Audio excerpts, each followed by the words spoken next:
Olá, tudo bem?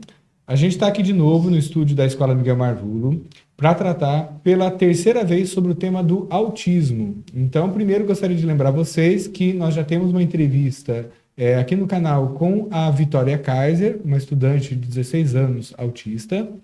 Depois nós fizemos a entrevista com a professora Tamires, que é professora de Educação Especial e especializada em autismo aqui da nossa escola. E hoje a gente está aqui com a Priscila para falar mais um pouco sobre esse assunto. Tá joia? Então, obrigado, Priscila, por ter aceitado o convite. Queria que você se apresentasse um pouquinho primeiro. Eu que agradeço o convite. Meu nome é Priscila, eu trabalho aqui na escola Miguel Marvulo, eu trabalho na secretaria e hoje eu vou falar um pouquinho. Meu filho é autista, ele tem 10 anos, e o diagnóstico dele, ele teve um diagnóstico aos 3 anos e desde então eu e o meu marido, a gente tem uma luta, né, ali para com relação a tratamento, medicação, a vida escolar dele, né?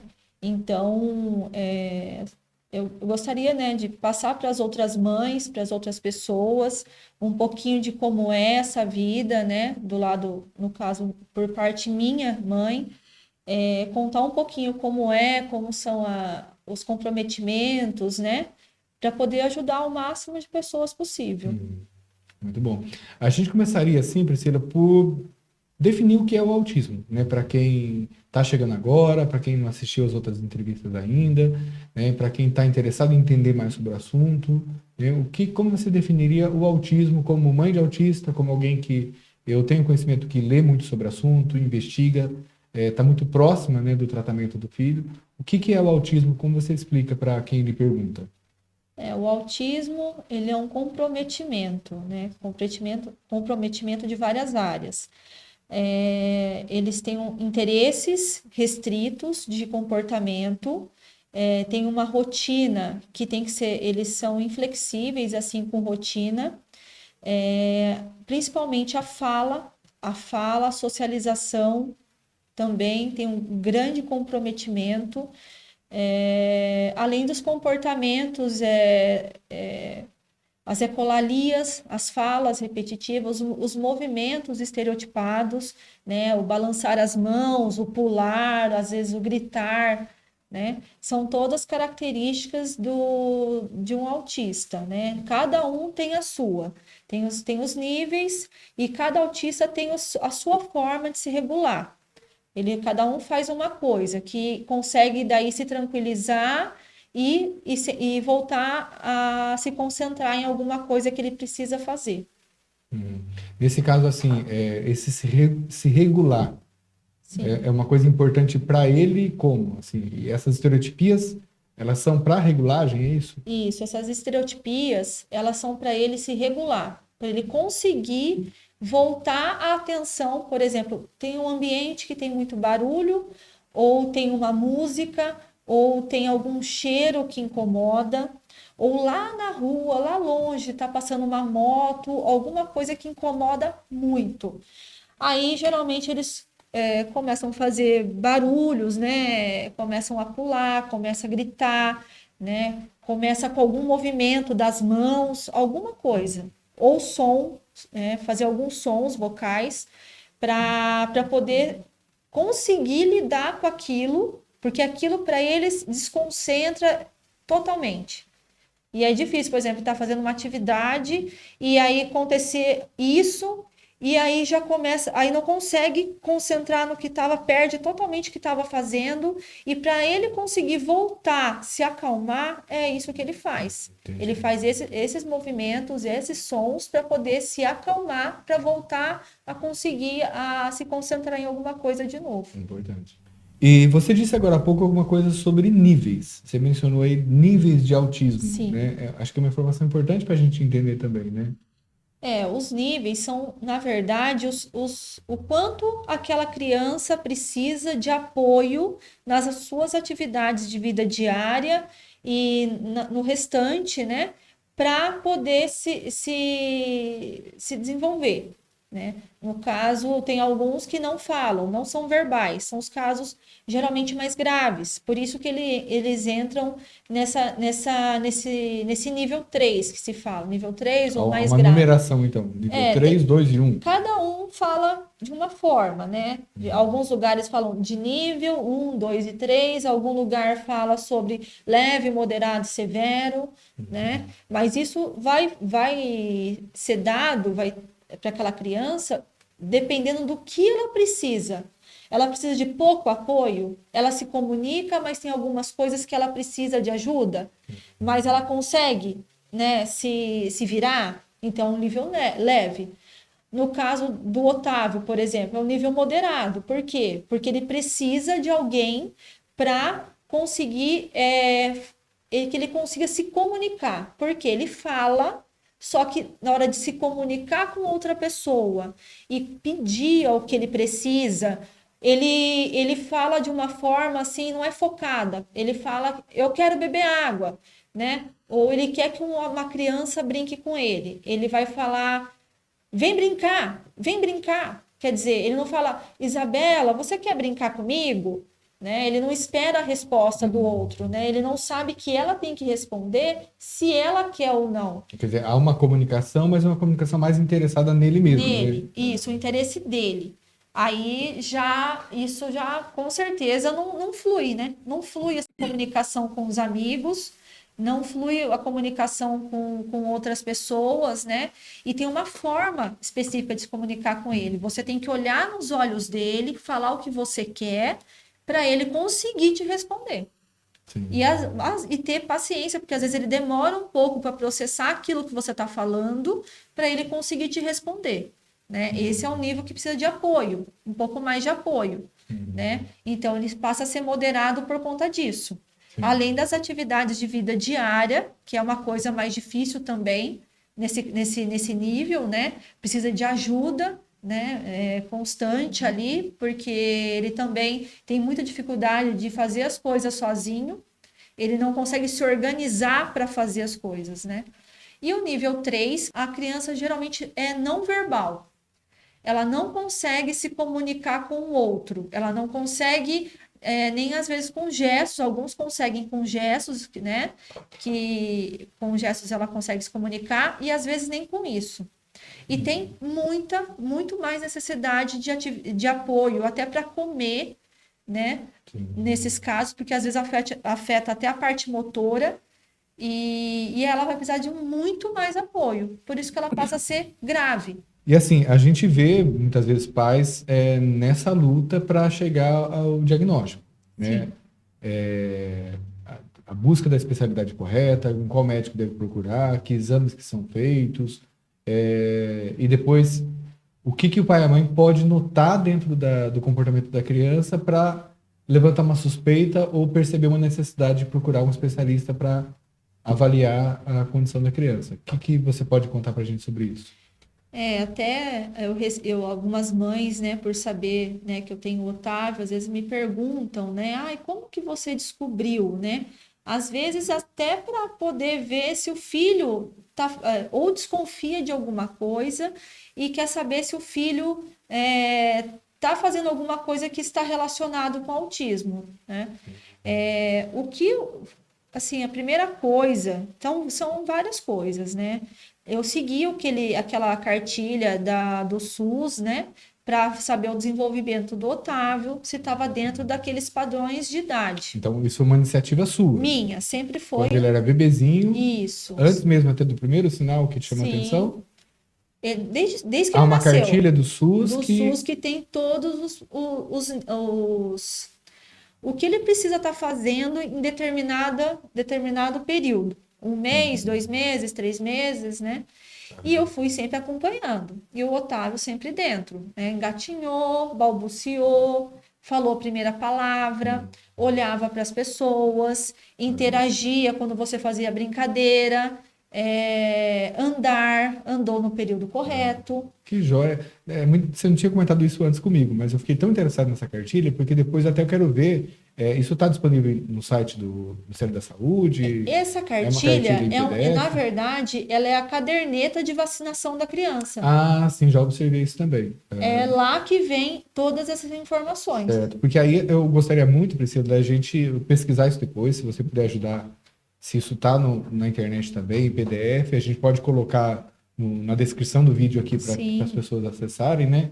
Ou até agora, enquanto você está falando, a gente exibir também algumas imagens ali no Sim. vídeo para quem está assistindo. Uhum. Porque, assim, você conta que esse seu interesse pelo comportamento do bebê antes do primeiro sinal. Sim. Aí você foi acompanhando. Aí Já teve algum pra momento que você saber- percebeu algo. Mas assim, eu acompanhava, mas não pensando numa parte neurológica, né? Porque eu não tinha conhecimento de autismo. Eu Sim. nunca vi uma criança autista e eu vi novela, assim, alguma coisa, igual acho que a maioria.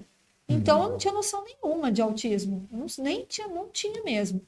E eu acompanhava a cartilha para saber sobre movimentos, né? Sobre o desenvolvimento motor dele, que lá fala muito do desenvolvimento motor, da fala, né? Aí, isso ele estava evoluindo, ele estava indo de acordo, sempre conversava com os pediatras, na época ele passava em 2, 3 pediatras às vezes, e sempre eles também acompanhando na cartilha que estava tudo certo, estava tudo ok. Só depois de um certo tempo, assim, um ano, eu parei de acompanhar, porque ele já estava fazendo tudo, não tinha necessidade, estava andando, estava correndo, fez tudo. Então, eu parei de acompanhar. E nesse período ele estava falando já, abre porta, né, abria a porta. Um aninho de idade. Isso, com um aninho e pouco, 1 aninho e 3 meses, 4. E ele foi só melhorando essa comunicação dele. E só que daí chegou perto eu lembro que até 1 ano e 8 meses, ele estava falando também. A gente lembra de alguma situação que ele falou, né? Só que depois disso, parece assim que vai dando uns brancos assim na gente. Eu não sei se foi porque algum trauma, né? Às vezes, né, que a gente levou naquela época. Ele foi parando de falar e eu não percebi. Ele levava a minha mão para pegar alguma coisa para ele. E ele falava sempre, beber água, comer biscoito, né? Ele sempre falava, só que ele começou a levar minha mão assim para o armário e não falava o que ele queria. Aí eu falava, você quer biscoito? Ele não respondia, ele só fazia assim com a mão para pegar e eu fui indo, até uns 2 anos e pouquinho, 2 anos e 3, aí uma pessoa, né, que tem conhecimento de criança, acho que já viu alguém com essa deficiência, falou assim, Priscila, eu posso marcar um neuro? Porque nessa época o Otávio não estava mais olhando para ninguém. Sim. A pessoa chamava ele assim, ele estava no chão brincando, chamava ele 10 vezes. E ele sequer fazia algum movimento de olhar o que era, chamando pelo nome dele. E isso é uma coisa que foi muito, muito importante para poder falar, para fechar o diagnóstico dele. Sim. Quando alguém chama, ele atende? Não. Ele E ao não mesmo atende. tempo, a primeira coisa que o médico vai investigar também pode ser a audição.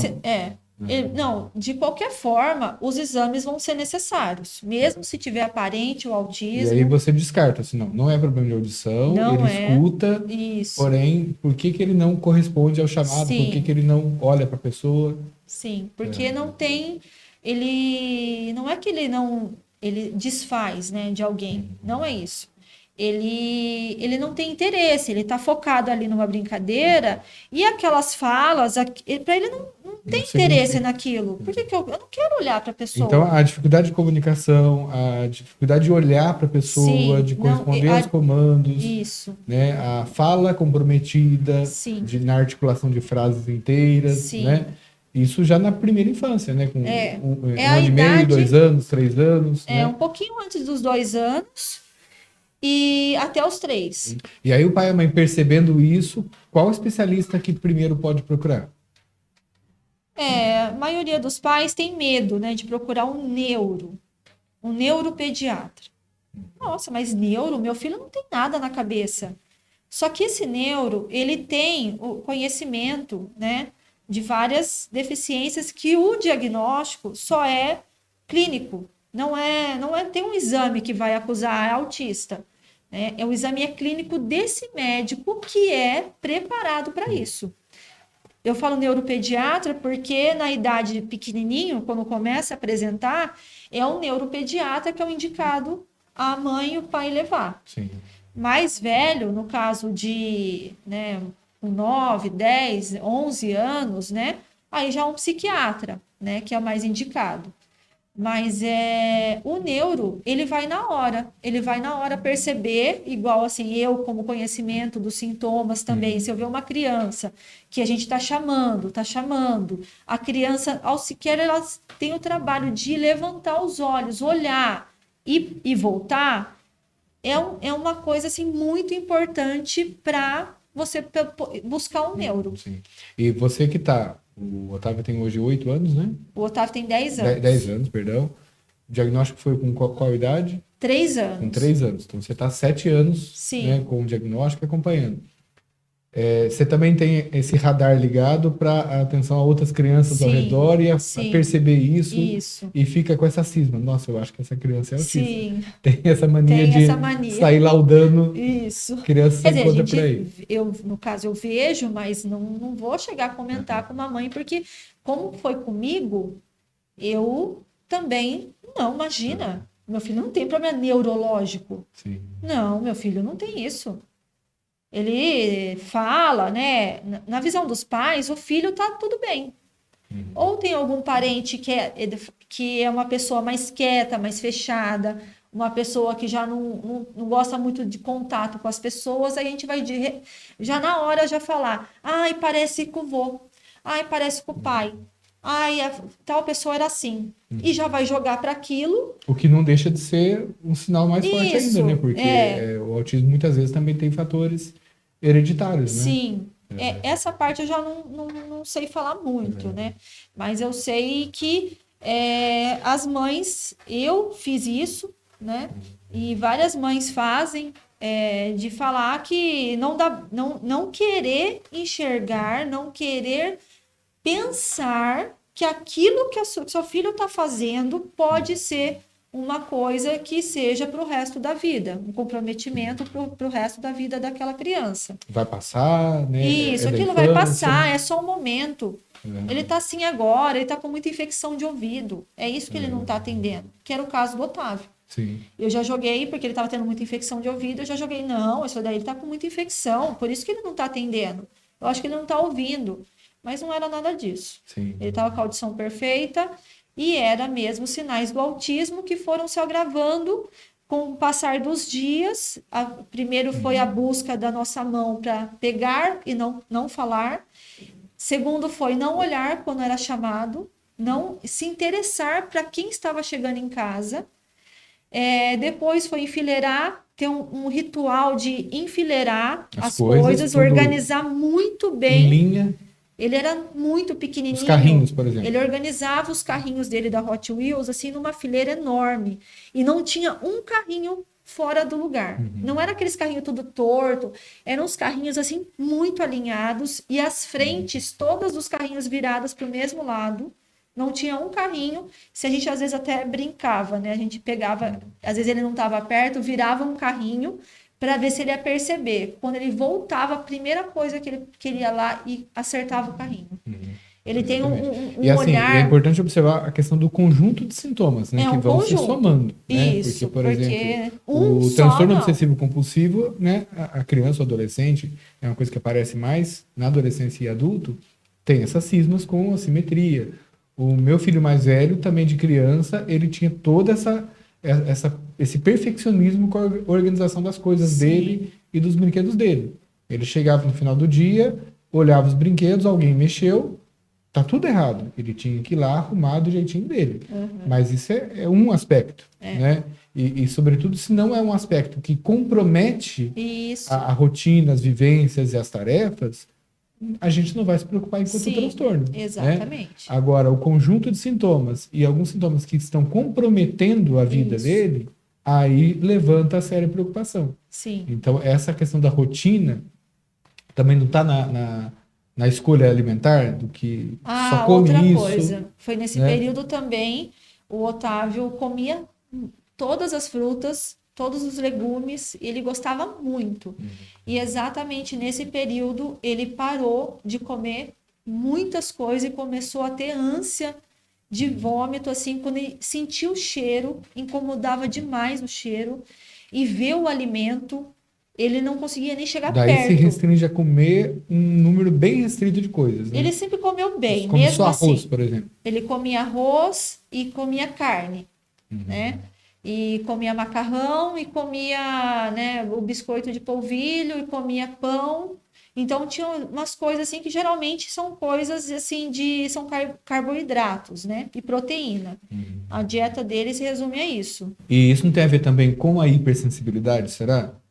Isso, Dos sentidos muito sim, aguçados ou muito que se distraem exatamente. facilmente para sensações, Sim. cheiros, sabores, texturas. Sim, e isso também é um fator, né, dos sentidos aguçados, sim. Porque ele tem o olfato dele, a gente achava que era o paladar, mas não. É o olfato que leva ele a querer comer alguma coisa ou não querer. Ele sente o cheiro e sente o cheiro assim, às vezes até em outro ambiente da casa. Ele vai até a cozinha porque eu estou mexendo com alguma coisa que ele gosta. E ele sai da sala, ele consegue sentir da sala o cheiro do que ele gosta e vai lá confirmar se é exatamente aquilo que eu vou fazer. Então é muito aguçado. E aí o neuropediatra, por exemplo, ou o psiquiatra, ou o neurologista que os pais procurarem, vão pedir exames, Isso, né? primeira coisa é eles vão pedir os exames, né, para fazer de audição, para ver se a criança está ouvindo, que é a primeira coisa. Vai fazer uma tomografia. Isso, uma tomografia Para ver se tem alguma lesão cerebral. e também vai fazer aquele exame de Encefalograma. encefalograma, para ver se tem alguma coisa relacionada à convulsão, ou, né, alguma coisa assim, que isso também é uma coisa que não sei se vai dar exatamente esses sintomas, mas vai estar bem relacionado. Né? E um exame de sangue, que é um exame bem complexo, é o exame, uma bateria, chama bateria de Enos, nato. É um exame bem complexo que vai ver o funcionamento do metabolismo, porque eu não sei explicar, mas ele tem algum envolvimento também para os sintomas do autismo. Sim. Né? Que assim, só para ficar claro, que são sintomas que podem estar confundindo com o autismo. Isso. Então o médico faz todos esses exames para descartar. Exatamente. Ou seja, não é audição, não é um problema de uma lesão cerebral que uma tomografia poderia mostrar. Não é algo relacionado à epilepsia e outras causas de lesão cerebral e de comprometimento neuronal. Não é algo ligado ao metabolismo. Então, excluindo tudo isso, Sim. a gente fecha aquilo que clinicamente se observa como autismo. Porque o exame é igual eu tinha falado, é basicamente clínico, né? Uma pessoa, um especialista nisso, ele vai fazer alguns testes, vai conversar, né? Ou só observar a criança, ele já vai conseguir detectar que tem alguma coisa mesmo relacionado ao comprometimento de fala, de comportamento, né? E que pode ser um indício de autismo. Sim. Esses dias eu estava lendo, por exemplo, sobre TDAH. A importância da vitamina B12, que está em proteínas do leite, da carne, em toda a proteína animal. Então, ela está na carne, no leite, no ovo, tudo que é derivado de animal. É uma proteína extremamente importante para a regulação da capacidade de concentração, de memória, Sim. de humor. E pessoas que têm uma alimentação muito restrita de proteínas animais, não come carne, não come ovo, não come leite, não toma leite, queijo, qualquer derivado assim, a longo prazo, uma pessoa que passa 3, 4, 5 anos sem esses alimentos e sem a vitamina B12, começa a apresentar problemas de concentração, de memória, etc. Né? Então, às vezes, não por uma alimentação, mas por um metabolismo desregulado que não processa e não armazena esses nutrientes, a criança ou adolescente pode apresentar problemas de concentração, de memória. que vão ser confundidos, por exemplo, com o TDAH. Né? E o médico, por isso que é importante que você falou, o médico treinado, o médico especializado para avaliação adequada. Isso. Porque a criança chega com determinados sintomas, por exemplo, de falta de concentração, de memória, de dispersão. Ah, TDAH, dá Ritalina para ele. E aí faz um medicamento que, sem investigar primeiro outros fatores. Isso. Às vezes é um fator metabólico, às vezes é Sim. algum outro comprometimento, depressivo, ansioso. Exames de sangue também, né? No caso do TDAH, né? Que vai também já ver que tem uma falta muito grande ali, né? Daquela vitamina, Sim, né? anemia, falta de ferro. Isso. Já Então, dá esses exames todos são são muito não são importantes. exames para mostrar que é autismo, são exames para mostrar que não são outras coisas Isso. e, portanto, a gente chega ao diagnóstico do Aí autismo. chega, porque como eu falei, não tem um exame que vai sair lá que está escrito é autista, né? Então, esses exames, eles vão mostrar que não tem nada, outra coisa relacionada com relação ao organismo da criança que está acontecendo esses sintomas, né? Infelizmente, vai ser o autismo. Que eu falo infelizmente porque é uma condição que a criança vai passar a ter, que vai comprometer o relacionamento com outras pessoas, vai comprometer o seu desenvolvimento, as suas atividades de vida diária, né? Conforme vai passando o tempo, poder ir no mercado, tem todo um treino para isso, atravessar a rua, conseguir andar sozinho na rua, é todo um trabalho muito grande que tem que ser feito, né? E por isso da equipe multidisciplinar, né? Nesse ponto. Então, aí chega naquele ponto do tratamento que envolve a criança autista, é um tratamento do diagnóstico. Passou pelo neuropediatra, fez exames, fechou o diagnóstico. Esse especialista ele vai pedir atendimentos com outras especialidades. Isso. Né? Então, como é esse tratamento e a dificuldade que é também ter essa rotina de médicos, terapias que envolve a criança autista. É uma rotina muito puxada, né? Uma rotina bem cansativa, mas porque são vários atendimentos, né? É o psicólogo, é a fono, é a terapeuta ocupacional, às vezes tem a ecoterapia também, para ajudar, né, na questão motora também. Da coordenação motora, né? Tanto do corpo, né, de andar, né, alguns andam na ponta dos pés, né, tem várias coisas que precisam ser feitas para poder reduzir esses comportamentos, né? E esses tratamentos, eles têm que ser, um conjunto, né? Ele não pode ser só vou fazer a psicóloga, não. Sim, fazer a psicóloga junto com a fono e junto com a terapeuta, e geralmente o melhor ainda seria, que é muito difícil conseguir, hoje em dia até que está tendo mais, mas quando o Otávio começou, era pouquíssimas pessoas que atendiam quando você falava que o caso era autismo. Há uma recusa no atendimento. Uma recusa no atendimento, porque as pessoas, naquela época, não estavam preparadas para atender uma criança com esse diagnóstico. Então, não basta ser um neurologista, não basta ser um psiquiatra, é um neuro ou psiquiatra que tem especialidade e o hábito de atender. Não, o neuropediatra ele já é especialista nisso. Sim. O psiquiatra, mesma coisa. Não precisa perguntar se ele atende autista, né? Ele vai atender, né? Agora, o psicólogo, sim. O psicólogo, toda essa nossa trajetória atrás de tratamentos, a gente sempre buscou o quê? O Otávio se sentir bem naquele atendimento, ele querer ficar, ele conseguir aprender.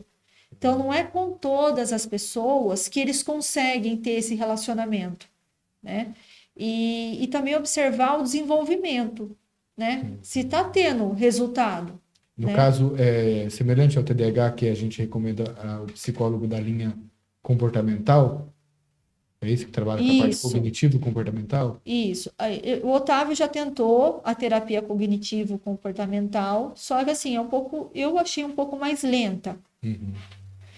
E comecei a ler sobre os tratamentos, o que é mais indicado, né? O método ABA, que é a análise do comportamento aplicada, né?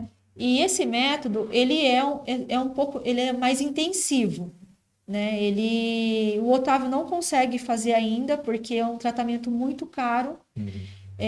Na rede municipal não tem esse tratamento, né? Os tratamentos que a gente pede aqui, eles encaminham para Taquarituba, na PAI de Taquarituba, que tem os profissionais, não são, não são nesse método, e o tempo de tratamento é reduzido, né? Porque são muitas crianças. Sim, e mais o deslocamento de viagem. Isso. No caso do Otávio, esse deslocamento de Manduri até Taquarituba, 1h30 quase de viagem, uma estrada complicada, né? Muito tempo. Ele já chega nesse atendimento desorganizado. Cansado, desorganizado. Então, para ele ter mais ali, que seja 1h30 de atendimento, para ele não vai ter tanto resultado, porque ele já vai estar mais um pouco agitado, né?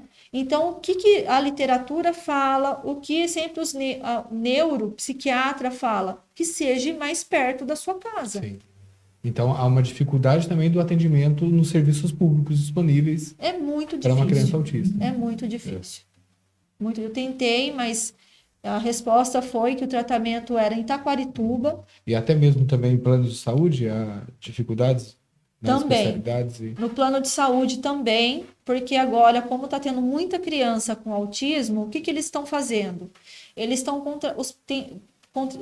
os psicólogos que têm fazendo cursos, né, de como atender uma criança autista, né, os protocolos, o que tem que ser feito, e cursos rápidos, né?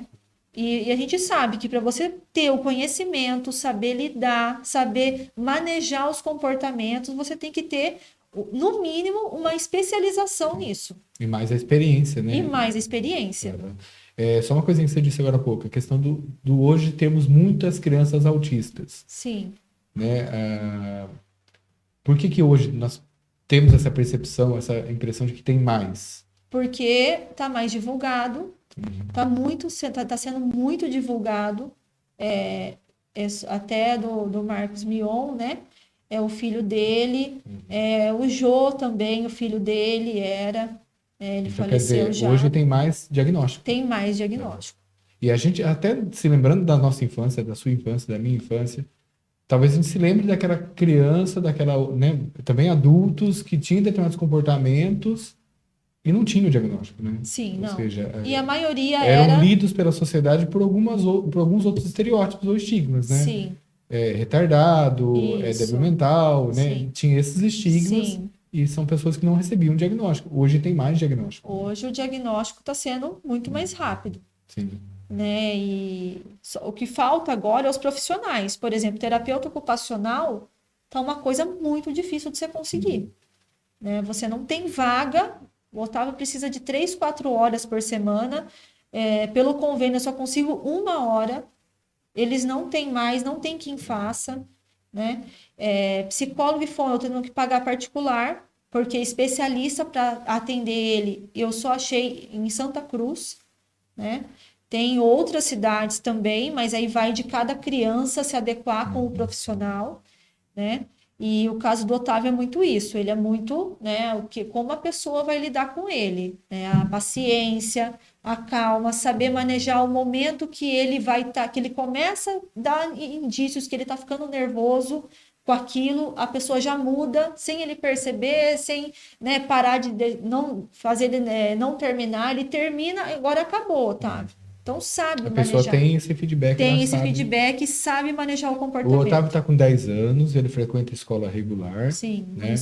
Municipal. E como que é a criança autista na escola, assim, pela sua experiência com o Otávio? É difícil, né? Muito difícil, porque ele precisa de que ocorram algumas coisas na escola para ele conseguir permanecer aquelas 4 horas na escola. Que é um tempo sofrível, né? Considerando que é uma criança que não tem dificuldade de sociabilidade, Sim. de comunicação, de interação, é hipersensível com relação aos ruídos, Sim. barulhos, gritos, a agitação toda Sim. do ambiente escolar. E isso A prejudica. rotina, horários e, né, essa tensão toda. Então, é Tem que, sofrível, né, esse é, tempo todo de permanência é escolar. muito, é sofrido, ele chora para ir, ele não quer ir, né? Porque o tempo de 4 horas, não sei se é 4 horas e meia, 4 horas, mas é um tempo para ele de permanência que a concentração dele na condição dele é muito menor do que uma criança que não tem nada. Ele toma medicações para ajudar, mas assim, mesmo assim, ele não consegue ficar ali concentrado aquele período de tempo. Ele precisa ter quebrado essa rotina lá, né? Sair um pouco, ele tem uma sala lá que eu deixo a bola dele de pilates lá para ele poder deitar na bola, fazer alguns movimentos para se acalmar, né? Ele vai na E biblioteca. no caso da idade dele, é mais importante alguém perceber quando ele está chegando nesse nível Isso, isso. de estafa, nesse nível de exaustão mental. Exatamente. Ele tem já um limite, por exemplo, já é combinado, porque tudo para o autista tem que ser mostrado, né? Ele tem que ver a rotina dele, porque senão ele fica ali sem saber o que vai acontecer e ele fica muito ansioso. Então precisa ter a rotina visual para ele poder ver, a hora que ele esquece, ele vê o que vai acontecer, né? Agora você vai fazer 2 atividades e depois a gente vai lá na biblioteca que eu vou contar uma história para você lá para poder mudar um pouco do ambiente, por conta do barulho, né? Por conta de vários fatores.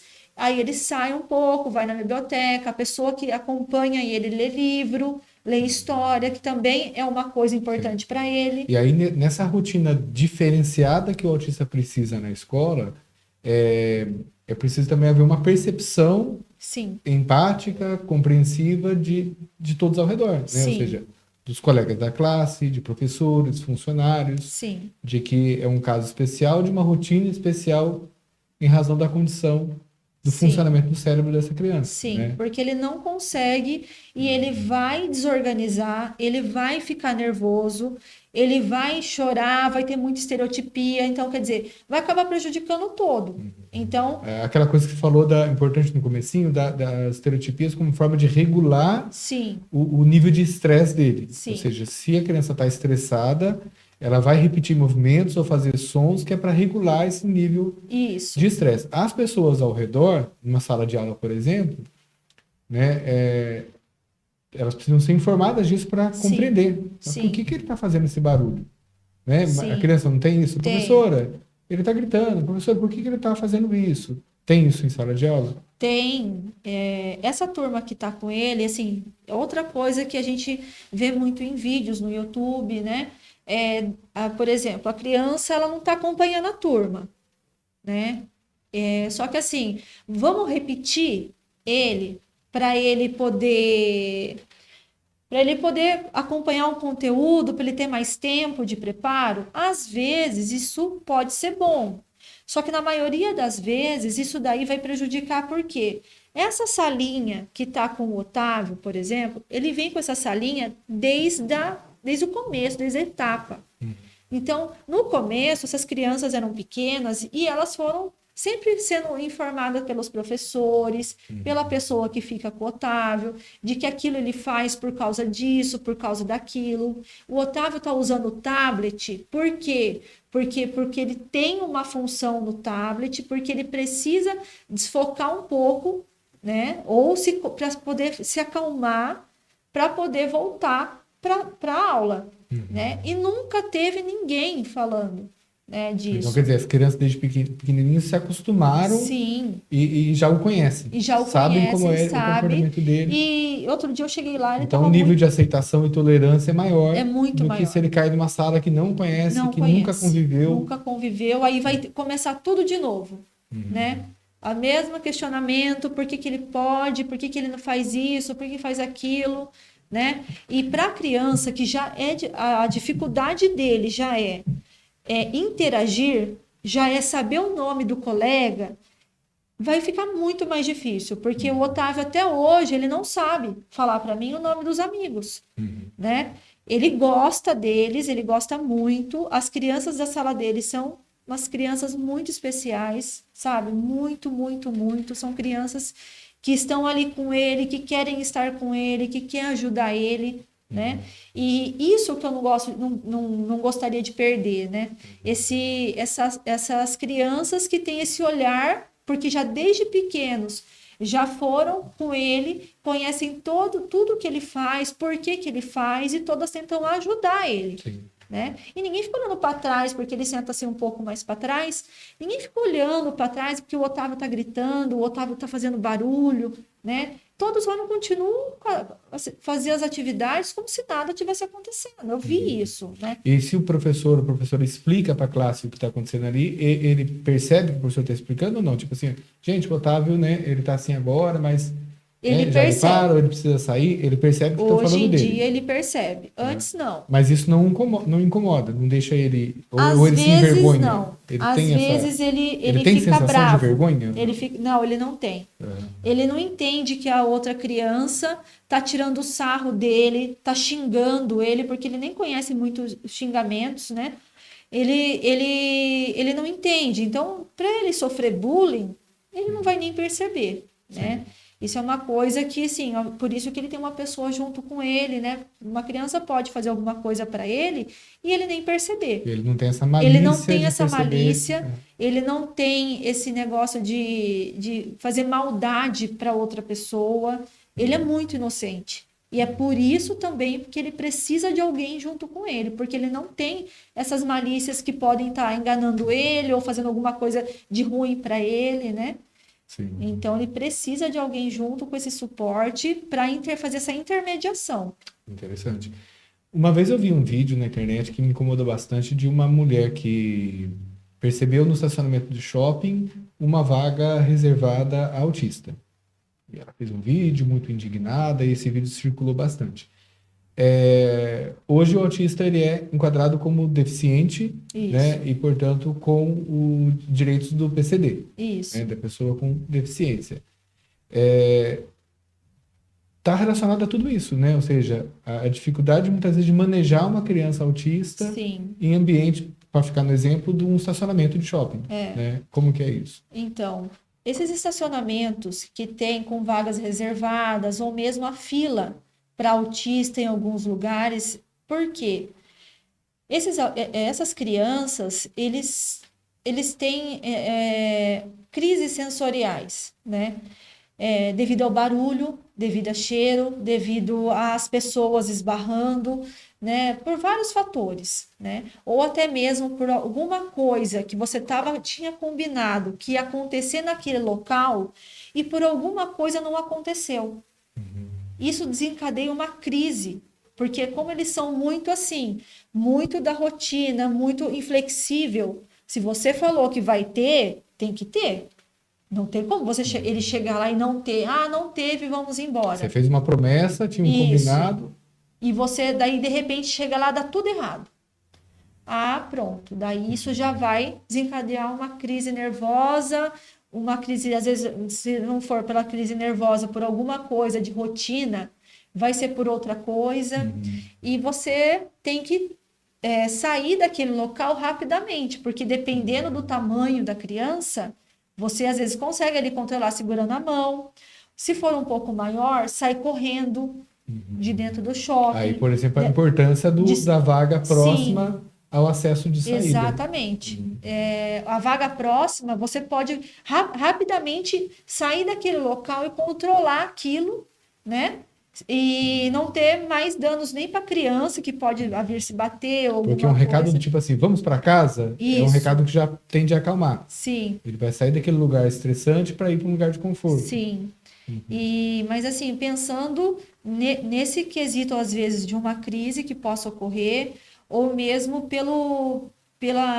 às vezes ele tem alguns autistas que eles não têm muito, assim, essa questão da segurança, né? Sair correndo, assim, sem ter medo do carro que pode vir, ou se perder, ou acontecer alguma coisa, né? Uma moto, alguma coisa. Então, esses estacionamentos mais próximos ajudam em tudo isso. Sim. para os pais. Assim, a gente vai para a última pergunta. Uma coisa que a gente não combinou antes, eu vou te perguntar. Nessa última pergunta, a gente poderia depois colocar algumas fotos do Otávio para aparecer no vídeo? Pode sim. Porque eu vou te perguntar do afeto. Como Aham. que é o afeto do Otávio, sendo uma criança, como você descreveu, que tem dificuldade de sociabilidade, de interação, de olhar nos olhos, é uma criança mais intimista, né? Ou seja, que o autista ele olha mais para si e muito pouco, e se preocupa Sim, pouco com os outros. No entanto, ao mesmo tempo, é uma criança que tem muita segurança em você, sim. precisa da mãe o tempo todo. Isso. Então, como que é o afeto de uma criança autista? É muito, muito grande. Eles são muito amorosos até demais. Todas as pessoas que ele tem um contato maior de relacionamento, ele se apega muito, ele gosta muito, né?